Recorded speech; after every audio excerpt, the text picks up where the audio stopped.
Delhi Capitals taking on Sunrisers Hyderabad. Match number 47 आपके लिए आ रहा है दुबई से। अजय सर, अगर मैं रिकी पॉन्टिंग हूँ और मेरी टीम, जिसको टूर्नामेंट फेवरेट्स बुलाया जा रहा है, टाइटल का प्रबल दावेदार बुलाया जा रहा है, इस मुकाबले से पहले 2 मुकाबलों में मैंने हार का सामना किया है, would I be little worried sir? I think worried होंगे, क्योंकि एक तो रिजल्ट वरिड होंगे, दूसरा हमारे साथ यहाँ मनोज बैठते हैं, उनकी भी मैं क्रिकेटिंग जो रीडिंग है बहुत मानता हूँ। उन्होंने आई थिंक 2-3 मैच पहले ही बोला है कि वो भी देख रहे हैं कि इस टीम के साथ ना, कि कोई एग्जैक्ट क्या देखा है, मैं साथ में नहीं था, लेकिन उन्होंने भी ये कहा है कि वरिड। और मैं अगर अपनी तरह से देखूं तो वरिड क्या है कि ये शुरुआत कहाँ हुई है वरी की? ये शुरुआत हुई जो एक्चुअली प्री सीजन प्रॉब्लम थी कि आप अजिंक्य को खिलाएंगे या शिखर को खिलाएंगे या किसको खिलाएंगे, सारा बैटिंग ऑर्डर बदलेगा, वो हुई इंजरी की वजह से। ऋषभ पंत उस मैच में बाहर बैठे, तो ऋषभ पंत गए तो हिटमायर बाहर गए, उसके बाद आप एक आध मैच जीते हैं, लेकिन वो जब वापस आए हैं फिर वो तालमेल बैठा नहीं है, तो वो वरी शायद जरूर होगी। बाकी जो एबिलिटी है इन खिलाड़ियों की और इनका जो खेलने का तरीका है वो प्योर क्रिकेट का स्टाइल है। इनकी बॉलिंग भी जो है वो उनका अपना फास्ट बॉलर की तरह गेंदबाजी करते हैं और स्पिनर की तरह। हाँ, अश्विन शायद उस दिन लेग स्पिनर के मूड में आए थे, वो एक ऑड है, क्योंकि वो स्पेशल भी है। देखो, मैं उनको क्रिस गेल की तरह मानता हूं, क्योंकि वो जो कर सकते हैं ना वो आम बॉलर नहीं कर सकते, लेकिन क्रिस गेल फिर डिलीवर कर रहे हैं, यहाँ पे इनके साथ हुआ नहीं। तो उनके पास जो गेम है उससे कोई वरी की बात नहीं है। बट आई थिंक वो जो एक बीच में दोबारा एक टाइम आया ना कि 2 लोग बाहर गए, 2 अंदर आए, तब रिजल्ट खराब हो गए, तो वो डाउट डाल देता है कि कल किसको खिलाऊं, पृथ्वी शॉ को खिलाऊं या अजिंक्य रहाणे को खिलाऊं, क्योंकि ये डाउट इन्होंने क्लियर किया था पहले मैच में और वहां से गाड़ी फर्स्ट क्लास चली थी। तो अगर वो डाउट वापस पृथ्वी शॉ पे नहीं गए तो मुझे लगेगा कि बहुत वरीड है। प्रज्ञान, आप बताइए, सवाल आप ही के लिए डाल देते हैं। प्रज्ञान, पृथ्वी शॉ या अजिंक्य रहाणे, आप किसको पिक करेंगे?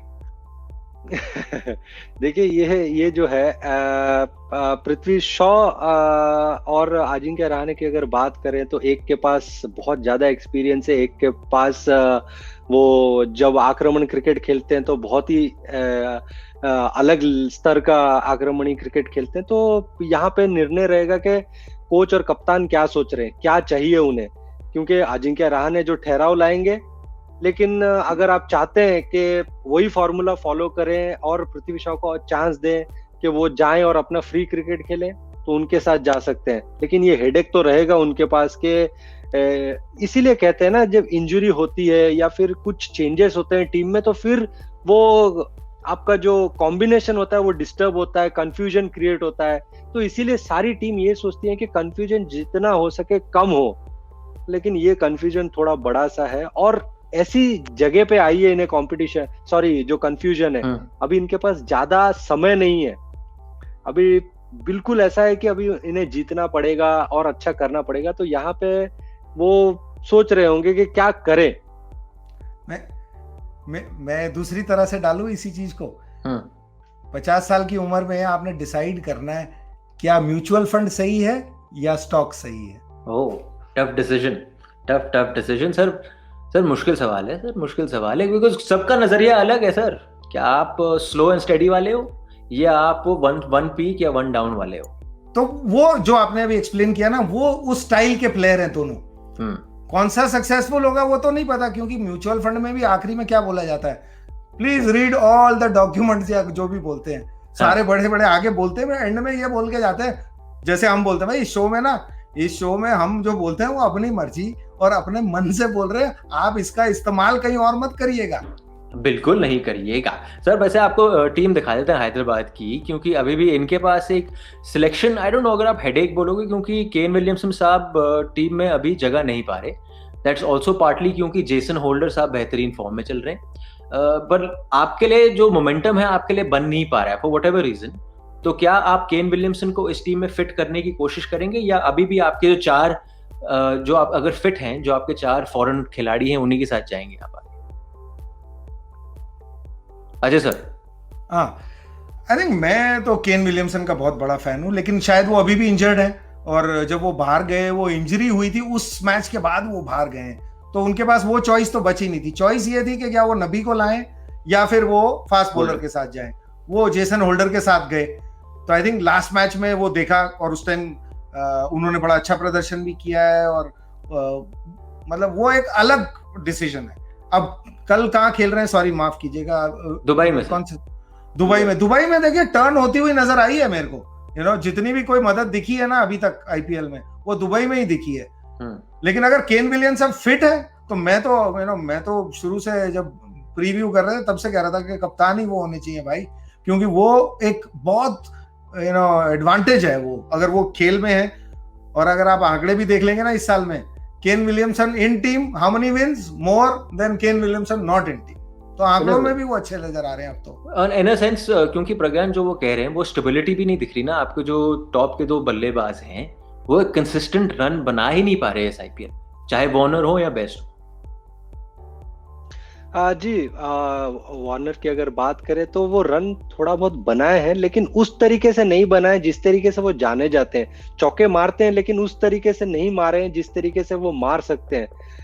कहीं ना कहीं वो प्रेशर फील कर रहे हैं दोनों कि उनका मिडिल ऑर्डर जो है वो उतना स्ट्रांग है नहीं। तो इसीलिए हम बार बार जितने लोग भी बात करते हैं, जैसे पाजी कह रहे हैं, जितने भी लोग क्रिकेट फॉलो करते हैं, ये कह रहे हैं कि विलियमसन बहुत इंपॉर्टेंट हो जाते हैं। तो वो एक ट्रिकी सिचुएशन हो जाता है कि सनराइजर्स अगर वो फिट है तो उनको लाना चाहिए, क्योंकि वो बहुत ज्यादा स्टेबिलिटी लाते हैं। आप उनसे ओपनिंग करवा लीजिए, अगर ओपनिंग ना करवाएं तो बीच में ले आइए, हमेशा वो एक क्रूशियल नॉक खेल के चले जाते हैं। तो ये कहते हुए, लेकिन वहां पे बॉलिंग भी उनके लिए थोड़ी वरी है, क्योंकि राशिद को अगर वो खेल जाते हैं सारे बल्लेबाज, तो फिर वहां पे दूसरा कोई बॉलर ऐसा है नहीं जो आके रन रोक ले। वहां भुवी को भी मिस कर रहे हैं। तो इस बार थोड़ा सनराइजर्स का जो आइडिया था कैसे हम टीम को, उनका जो सक्सेस फॉर्मूला था, उनमें से भुवी बाहर चले गए और इंजरी की वजह से मिचेल मार्श चले गए, तो यहाँ पे थोड़ा डिस्टरबेंस हो गया है।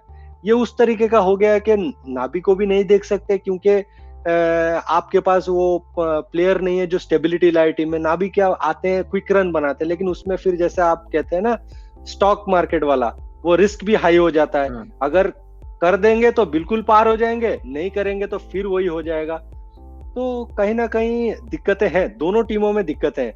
दिल्ली के पास अलग दिक्कत है, यहाँ पे सनराइजर्स के पास अलग दिक्कत है। दोनों जो सबसे पहले अपनी दिक्कत को एड्रेस करेगा वो ये मैच जीतेगा। एक फिर से रिमाइंडर दे देते हैं दोस्त, देखो आज करोड़पति हमें देखने को मिला है, और स्माइलें देख लो आप करोड़पति वालों की, क्या क्या फोटो निकल रही है स्माइल वाली। भाई आप भी स्माइल करोगे अगर आप बनोगे करोड़पति। my11circle.com पर जाइए, मैच चुनिए और बनाइए अपनी टीम। हर हफ्ते मौका मिलेगा आपको करोड़पति बनने का।